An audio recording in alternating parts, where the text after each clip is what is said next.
Hello and welcome back to the Funny Math Teacher. So I've made this video before and I'm going to leave that one posted because you can see me doing the notes all the way through, but the audio quality is not the best. So I'm trying to redo it with better audio, but I've already have the notes written out. I'm not going to rewrite them. So we'll try out this format. If you like this format better, let me know. I can always just do a re-recording quickly to show you what I wrote and everything. So this is for a solving and graphing interpreting functions video, and it's going to cover several of our learning targets actually. And remember our expectations. If you want to pause here and look at them, just to remind yourself, they're already pre-written, so maybe you'll need less time. Maybe this will be a quicker video. I'm not sure. Just let me know what the feedback is on this one. And then here's our after the video. Okay. So table of contents, we are now down here on graphing and interpreting functions. It's on page 25. So whatever page you're on, change this number to that number. We're skipping around. We've already done some stuff.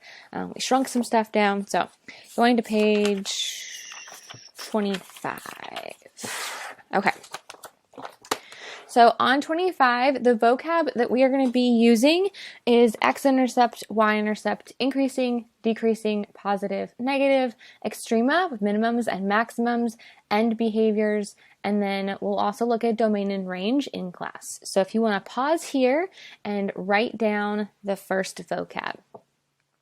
Oh, and then we're also doing quadratic. Okay, so we're going to be graphing a quadratic, and we're going to be using a table to do that. This table is of the function f of x, repeat after me, f of x, equals, and then I have x minus 3, all of that is going to be squared, then I multiply by this invisible -1, and then I add 7. So this is a quadratic because the exponent is a 2. If instead I had, for example, I'll just write this at the top. If I had y equals 3x plus 1, this would be linear because its exponent is another invisible 1. So linear means there's an exponent of 1, quadratic means there's an exponent of 2. We're just using it to make it a more complex function, so when we graph it, it's something you have to more practice on and you can't just do it quickly in your head. Okay, so we're going to make a table for this function, make a column with our x's, make a column for f of x, remember function of x, and make a column for y. So function notation is when we have an f of an x, or you could use it with different letters as well. The goal is that if I had two equations, y equals 3x plus 1 and y equals 2x squared, you don't know which one I mean when I say graph y. But if I called this one f of x and this g of x, or h of x, or p of x for profit, or c of x for cost, if I use those different letters and variables, then you understand which one I'm talking about, and it also helps someone else realize what they stand for or what they represent. So pause here, make your table. So in our x column, these are just the x values that we picked. I did pick the -1 on purpose, and for quadratics, there is a reason, but for this lesson, it doesn't actually matter. We're going to get into that later in life. So right now, I just picked a -1, and now this -1 is my x value.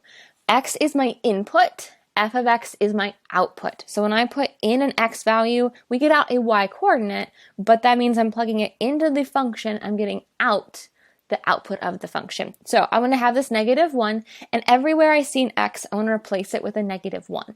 So this x turns into a -1. -1 minus 3, that's -4. Squared will get me a positive 16, but then there's a negative out in the front, so it becomes a -16. And then I have to add 7, so that equals -9. So my y value is -9.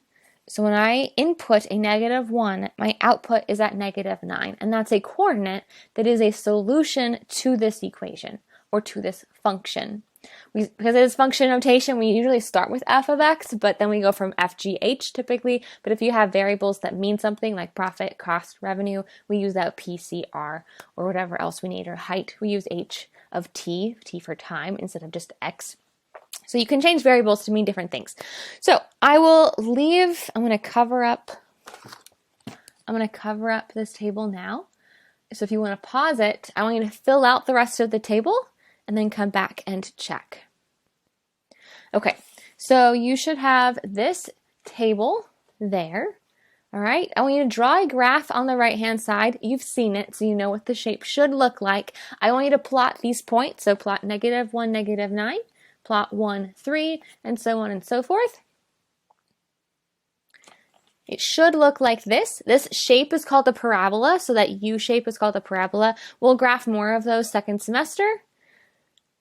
And then, after that, I want to just reiterate, this is continuous because we could substitute in any value we want, or we can substitute any and all real numbers into that function f of x. I can have in a -100. I could have in a -0.000001. The two types that you have errors on, you can't divide by 0, but there's no division in this function, so we're safe. And we can't take the square root of a negative. There are no square roots. There are squares in here, but there are no square roots. So we know there aren't going to be weird things happening. And then sometimes, like the cost of pizza, well, you can only order 1 pizza, 2 pizzas, 3 pizzas. You can't order 1 3/4 pizza. They're not going to make that for you. Like, they have to have a whole circle when they put it in the oven. So some functions are discrete just by nature. In this case, there's nothing in the context that tells us it has to be discrete, and there's nothing forcing us in the function to not have a number work. So every number will work. So it is continuous. And now we are going to be doing different labels and describing this graph and describing the function, because these are 3 different ways of writing the function: the equation, the table, and the graph. So I want to reiterate that we are reading from left to right. So somewhere put that on your paper. It could be right there. It could be up at the top. Make sure you read from left to right. Okay, so, and we'll do more of this in class as well. But the words that we are going to work on are all of those vocab words that we had before. So some of these are going to be funky, but I think that's it. Okay, so we're going to be labeling. We're going to label the x-intercept, and if you want to just abbreviate that in your notes as x-int. We're going to label the y-intercept. We're going to label increasing and decreasing. We're going to label positive and negative. And then if there's a maximum or a minimum, so sometimes there's either or, sometimes there's both, sometimes there's none, and then end behavior. We're going to look at the end behavior as well. So make sure those are written down, pausing here. Now let's go look at them. So x-intercept. These are my 2 x-intercepts. It's wherever the graph crosses the x-axis. So look at your graph. I know this wasn't on graph paper most likely, so our numbers are going to be a little funky, but notice how it is about 9/10 going through the x-axis, and then 5 9/10 going through the x-axis. As long as your scale is pretty similar, or like regular, you'll be fine. To figure this out, x-intercept is always when y equals 0. So if we substitute in 0 for my y coordinate, or my output, then I can solve this, and I would be able to get 9/10 or 5 9/10. We're not going to go over the solving. It's more of just estimating on the graph, where are you? Because we're not going to do the solving till later. And go Bed Bath & Beyond. I'm not editing that out. Go to Bed Bath & Beyond. Okay. Y-intercept, it's where our graph crosses the y-axis. Notice that y-intercepts always have x equals 0. So we can actually see that one. And if we substitute it in, yeah, because, well, 0. 0 minus 3. Okay, there we go. 0 minus 3 would be -3. -3 squared is +9. Multiplied by -1 is -9. Plus 7 is a -2. So y-intercepts are typically quicker to figure out than x-intercepts.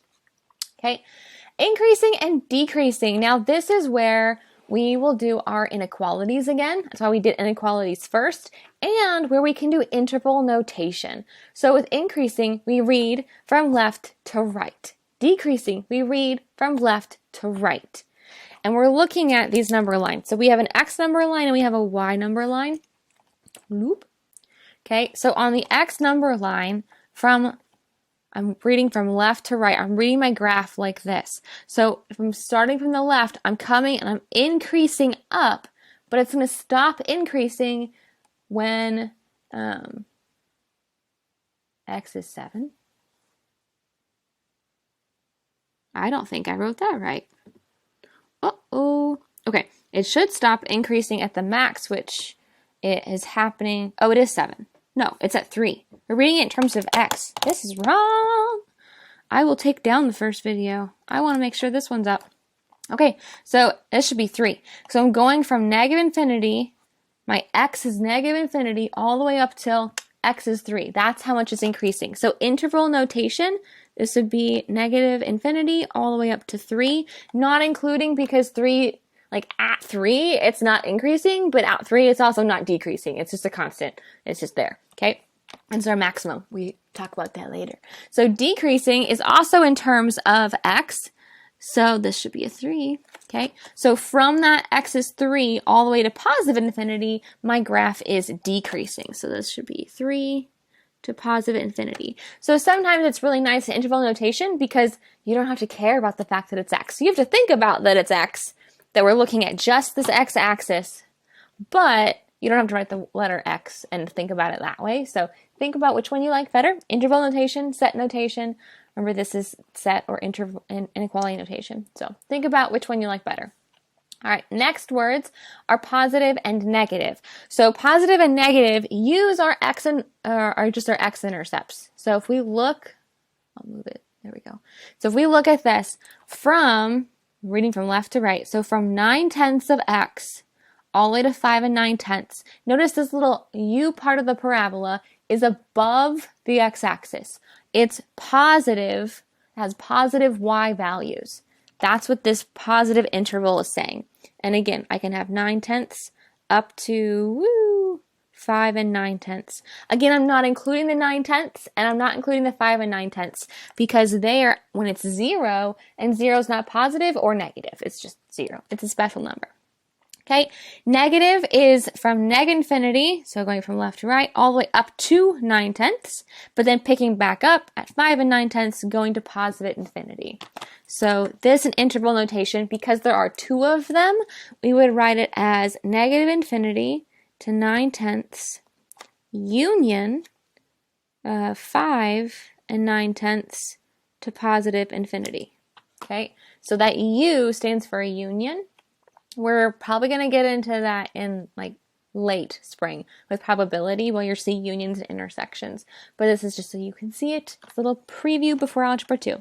Okay, and then our maximum is at 3, 7. So I have 3 as my x, 7 is my y. It's a coordinate, just one point. This point is also called our vertex on parabolas and quadratic functions. So maximums or minimums, if you're like this, then you have a minimum down here, but if you're like this, then you have maximum at the top.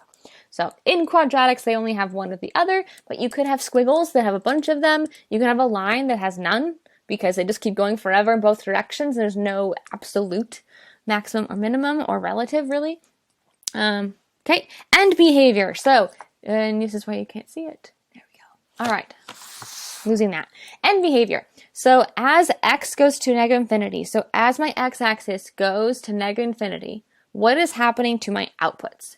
My outputs are also going to negative infinity. They're decreasing. So that's what this negative infinity means. As x is going to positive infinity, then my outputs are also going, or not also, are going to negative infinity. So think about as you're traveling on the x-axis in either direction, what is happening to the outputs? Sometimes they go up towards negative infinity, sometimes they'll stop. You'll see this more in Algebra 2, but it's a different way to describe the graph. All right, and I think we're good. So here's your after the video if you want to pause, and have a great day. Bye.